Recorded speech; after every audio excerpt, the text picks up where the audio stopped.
We are always looking for ways to save a little bit of money, especially when it comes to outdoor projects, because when you're building your own house, all the money seems to need to go to that, and the yard projects are kind of at the end of the list. So today I'm going to show you 3 ways that we've saved some money so that we can get started on our yard projects now instead of having to wait for 2 years until our house is finished and we have a little bit extra money. First one are these trees, if you can see them. There's a little stick right there. Okay, and I have them all the way down my driveway. There's 6 on this side and 6 on the other side. Trees are expensive, but if you are willing to get a little bit smaller of trees, then you can save a lot of money. So these ones were purchased through Arbor Day. They were only 10 bucks a tree.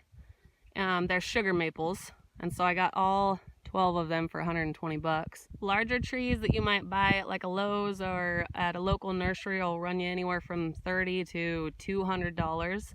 So a $10 tree is pretty inexpensive.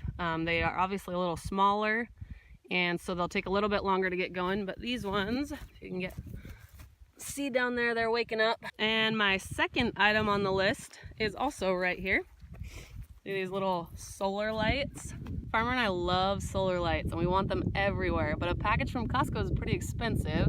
Amazon's even worse, I feel like, but these ones were found at the dollar store and I was worried that they wouldn't work, but we have one next to every single one of our trees, all the way down, up the other side, and we have some by our house too, up by the front door, and we only have one that is currently not working. So for $1 for each solar light, that is a pretty good deal, and I don't mind replacing 1 or 2 if they don't all work. But 2 of them we've had since last year and they've been just fine. So dollar store solar lights, definitely go with those. For my third thing, I want to run back. I love to look for salvaged items, things that people aren't using anymore.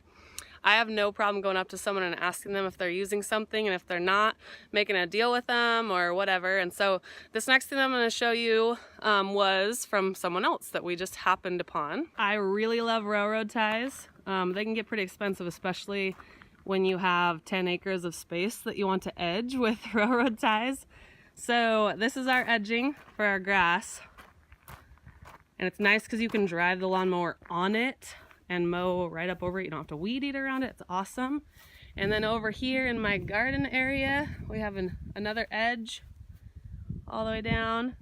And then we made our garden steps out of railroad ties. But like I said, railroad ties can get a little bit expensive. If we had to buy that many, that would be a pretty hefty bill. But these were all repurposed from a dairy that was taking them out and putting in metal fencing.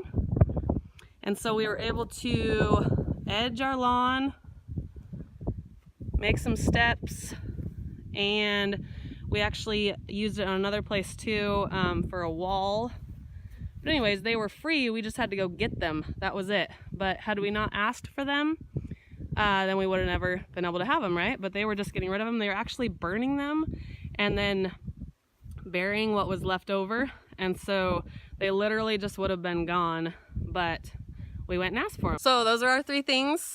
Cheap trees from Arbor Day, inexpensive solar lights from the dollar store, and free railroad ties made it so we could get started on our landscaping right now instead of having to wait until our house was finished.